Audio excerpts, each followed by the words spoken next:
বলবো একেবারেই জামাত ইসলামে টার্গেট করছে যে মানে আল্লাহ রসুল সাল্লাল্লাহু ইসলামের পরে এখন পর্যন্ত বিশ্বে এরকম কোনো নজির নেই, প্রথম বাংলাদেশে তারা ইসলামী রাষ্ট্র প্রতিষ্ঠা করতে চায়। এইগুলো হয়েছে কি বিভ্রান্তিকর কথাবার্তা। একদিকে গণতন্ত্র চাই, আর একদিকে ইসলামী রাষ্ট্র কায়েম করব, প্রচলিত রাজনীতির সাথে মিলব, নারী নেতৃত্ব মানব। হ্যাঁ, স্ববিরোধী টোটালি। একটা প্রশ্নের কোনো উত্তর আপনি খুঁজে পাবেন না। ইসলামে আছে ওরা যে রাষ্ট্র কায়েম করবে সেই রাষ্ট্রে চুরি করলে হাত কেটে দিবে কিনা একটা প্রশ্নের উত্তর দেখ এক কথায় করবেন। রাষ্ট্র ইসলামী রাষ্ট্র ব্যবস্থা হলে চুরি লোক করবে না। চুরি কেন করে মানুষ? চুরি করে তখন সে খেতে পারবে না। চুরি করবে না। চুরি তো ইসলামের মদিনায়ও ছিল, কারণ সবসময় ছিল। রাসূলুল্লাহ সাল্লাল্লাহু আলাইহি ওয়াসাল্লাম মদিনার রাষ্ট্র। আচ্ছা যাই, ওই আলাপে যাই না, এই প্রশ্নের কোনো উত্তর নাই আসলে। এক মিনিট একটু সুযোগ দিন প্লিজ।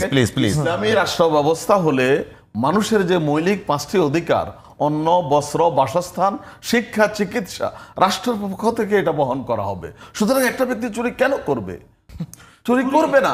আর রাসূলুল্লাহ সাল্লাল্লাহু আলাইহি সাল্লাম যে রাষ্ট্র ব্যবস্থা প্রতিষ্ঠা করেছেন সেখানে কারো হাত কাটার প্রয়োজন হয় নাই, শুধু আইনটা ছিল। কারণ মানুষ সংশোধিত হয়েছে, মানুষ তার অধিকার পেয়েছে, সেজন্য সেখানে চুরির প্রশ্ন আসে। বাংলাদেশের মতো দেশে অর্থনৈতিক বাস্তবতায় সব অন্ন, বস্ত্র, শিক্ষা, বাসস্থান রাষ্ট্র করে দিবে, একটাও চুরি হবে না তারা ইসলামী রাষ্ট্র কায়েম করলে। এই যে বক্তব্য, এই বক্তব্য আর বাস্তবতা যোজন যোজন লাখ কোটি, এগুলো হলো বিভ্রান্তকর বা মানে কি বলে স্ববিরোধী বক্তব্য আর কি, রাজনীতিতে গোজামিল যেটা হয় আর কি।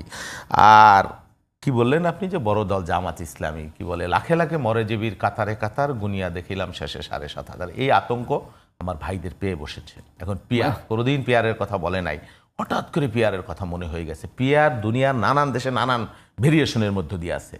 জার্মানিতে একরকম আছে, ওই ইউরোপের যে অন্যান্য দেশগুলো আমি সেটা বলি। এই ইস্যুটাই বাদ দিয়ে আমি অন্য ইস্যুতে ঢুকি না, শেষ করে দিই। আরেকটা হলো জাতীয় পার্টি ইস্যু। দেখেন, 1 বছর হয়ে গেছে গণ অভ্যুত্থানের। অবশ্যই জাতীয় পার্টি ফ্যাসিস্ট শক্তি, অবশ্যই জাতীয় পার্টির অসংখ্য নেতা এই গণহত্যার দায় তাদেরকে নিতে হবে, সেটা এক হিসাব। হ্যাঁ, আপনি জাতীয় পার্টির নেতাদের গ্রেপ্তারের কথা বলছেন না, আপনি জাতীয় পার্টিকে নিষিদ্ধ করার কথা বলছেন। আপনাকে যেভাবে নিষিদ্ধ করছিল আওয়ামী লীগ, আপনি সেইভাবে জাতীয় পার্টিকে নিষিদ্ধ করবার কথা বলছেন। এটা কি কোনো সুস্থ রাজনৈতিক চিন্তা হতে পারে বাংলাদেশ? এবং এর পিছনে একটাই কারণ, আমাকে অন্যায়ভাবে নিষিদ্ধ করেছে, কিন্তু জাতীয় পার্টিকে নিষিদ্ধ করার আপনার বিরুদ্ধেও গণহত্যার অভিযোগ আছে, আপনার বিরুদ্ধেও গণহত্যার সুনির্দিষ্ট অভিযোগ আছে। হ্যাঁ, মানবতা বিরোধী অপরাধের, সেই আলাপে আমি যাচ্ছি না। সেটা প্রমাণিত হয়নি, আমি যাচ্ছি না। প্রমাণ হয়েছে বলেই তো, যাই হোক, প্রমাণ হচ্ছে না, আলাপে আমি যাচ্ছি। প্রমাণ হলে তো দিয়ে মাযহারুল ইসলাম বেকসুর খালাস পেতেন না। যেটা হচ্ছে ওইটাও যদি আপনি ওরা বলতে চায় আইনগতভাবে এখনো প্রমাণ হয় নাই, এখনো প্রমাণ হয়েছে, আদালতে প্রমাণ হবে, অবশ্যই হবে সেটা। সেই প্রমাণের দিকে আমি যাচ্ছি না। রাজনীতি করেন, perception is a very important issue. আদালতের বিচার কি হলো ডাজন্ট ম্যাটার, মানুষের পারসেপশন কি বলে সেটাই হলো সবচাইতে গুরুত্বপূর্ণ। হাসিনা গণহত্যাকারী না, এই কথা আমি যদি বলি মানুষ আমাকে ঘৃণা দিবে, থুতু দিবে। জামাতে ইসলাম 71-এর ভূমিকা ওইটা না, সেটা যদি বলবে যে আমি ভণ্ডামি করতেছি, আমি রাজনীতি করতে আসিনি, তৈলমর্দন করতেছি জামাতকে। যার যেটা কাম্য, যার যেটা প্রাপ্য, তাকে সেখানে রাখবার প্রয়োজন আছে। আপনি অন্যকে আঙুল দিবেন, নিজেরটা তো একটু সামলায় রাখতে হবে না। কি করবেন? এর মধ্যে রাজনীতি, নোংরা রাজনীতি। কি নোংরা রাজনীতি? আমরা বলছি আমি জাতীয় পার্টির ইস্যুতে আমরা যেটা বলেছি যে জাতীয় পার্টির বিচার করতে হবে। হ্যাঁ, আওয়ামী লীগের ক্ষেত্রে আমরা তাই বলছি যে বিচার করতে হবে। কম্বল লম্বা স্লেয়ার কম্বল থাকবে না এমনিতেই।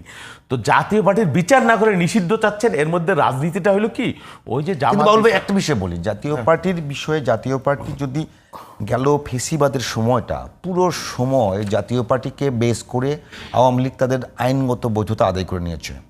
অফকোর্স। আচ্ছা, সেই দলকে আপনি বিচার প্রক্রিয়ার মধ্যেই করেন। আচ্ছা ভাই, না বিচার প্রক্রিয়ার মধ্যেই করেন, কিন্তু তাকে কি মানে ডে ওয়ান থেকেই সব ধরনের সুবিধা, সব ধরনের আইনগত সুবিধা দেওয়া উচিত? একদমই না, একদমই না।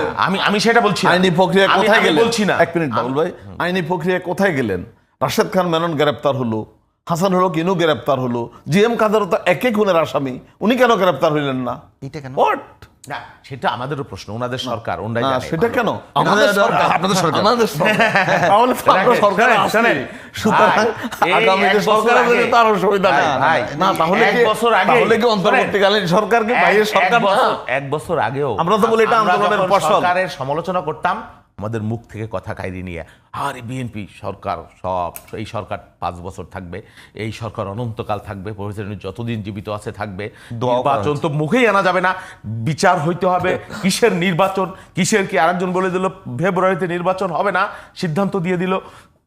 এখন মানে ওই যে সম্পর্ক বদলে যায় মুহূর্তে আছে না, যখনই সরকার নির্বাচনের দিকে যাইতেছে তখনই সরকার ভালো না, তখনই সরকার ভয়ঙ্কর খারাপ, তখনই সরকারের যত দোষ যত ত্রুটি। এই যে বাস্তবতা, ডাবল স্ট্যান্ডার্ড, এইটা আমি কেন বলছিলাম জাতীয় পার্টির কথা। জাতীয় পার্টি যদি ময়দানে থাকে, ভোটের হিসাব, জামাত যেভাবে ভোটের হিসাব দেখাচ্ছে ফুলে ফাপাইয়া, তাদের বেলুন জাতীয় পার্টির বেলুন ফুটে দিবে। ফুটো করে দিবে। একটা কথা হতে পারে। না, আমি ফুটে দিবে। আমি শেষ করি, এক মিনিট Please. আপনি শেষ করি। আপনি যেই সমস্যার কথা বলছেন, অপরাধীদের কথা বলছেন, এই অপরাধী আপনি গ্রেপ্তার করেন, জিএম কাদের অবশ্যই গ্রেপ্তার হবার দাবি, না, হচ্ছে না তো। আমিন হাওলাদার, হচ্ছে সেই না তো। দাবি কেন করছেন না আপনি? অবশ্যই করছি আমরা। আপনি একটা অসুস্থ রাজনীতির দিকে আগাচ্ছেন কেন? অবশ্যই আমরা সেই দাবি আপনি করছি। আর যদি বিচার করবেন যে কয়জনের বিচার করবেন আপনি? প্রশাসনের মধ্যে যারা সরকারের সুবিধাভোগী তাদের কেন গ্রেপ্তার করবেন না? সেটাও বলছি আমরা। কেন গ্রেপ্তার যে করবেন না? সচিবালয়ে প্রশাসনে যারা আছে, এই যে তাদেরকে বের তাইলে করেন, আপনার সেটা কম্বলও বলেছি। থাকবে না না, নির্বাচনে বাংলাদেশে। কিন্তু বাবুল বাবুল ভাই, আজকে খুব বাবুল ভাই, ইন্টারেস্টিং আপনার- কথা বললেন আমি যে একটা অন্তর্বর্তীকালীন একটা সরকার বিরতি নেব। জামাতের সরকার। একটা বিরতি নেব। আমাদের আমাদের দুইজনের কাছে একই প্রশ্ন থাকবে। জাতীয়তাবাদী দলের ভারপ্রাপ্ত ভাই। চেয়ারম্যান তারেক জিয়া সাহেব বলেছেন যে নির্বাচনের পরে তিনি জাতীয় সরকার গঠন করবেন, সেটাও আরেকটা পিয়ার। সকল দলের তাহলে প্রতিনিধি নিয়ে তিনি সরকার এটা- গঠন করবেন।